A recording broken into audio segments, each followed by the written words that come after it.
اور اسی کے پاس غیب کی کنجیاں ہیں جن کو اس کے سوا کوئی نہیں جانتا،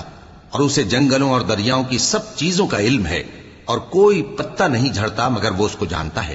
اور زمین کے اندھیروں میں کوئی دانہ اور کوئی ہری یا سوکھی چیز نہیں ہے مگر کتاب روشن میں لکھی ہوئی ہے۔ اور وہی تو ہے جو رات کو سونے کی حالت میں تمہاری روح قبض کر لیتا ہے، اور جو کچھ تم دن میں کرتے ہو اس سے خبر رکھتا ہے، پھر تمہیں دن کو اٹھا دیتا ہے تاکہ یہی سلسلہ جاری رکھ کر زندگی کی مدت معین پوری کر دی جائے، پھر تم سب کو اسی کی طرف لوٹ کر جانا ہے،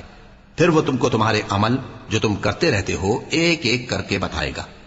اور وہ اپنے بندوں پر غالب ہے اور تم پر نگہبان مقرر کیے رکھتا ہے، یہاں تک کہ جب تم میں سے کسی کی موت آتی ہے تو ہمارے فرشتے اس کی روح قبض کر لیتے ہیں اور کسی طرح کی کوتاہی نہیں کرتے۔ پھر قیامت کے دن تمام لوگ اپنے مالک برحق اللہ تعالی کے پاس واپس بلائے جائیں گے۔ سن لو کہ حکم اسی کا ہے اور وہ نہایت جلد حساب لینے والا ہے۔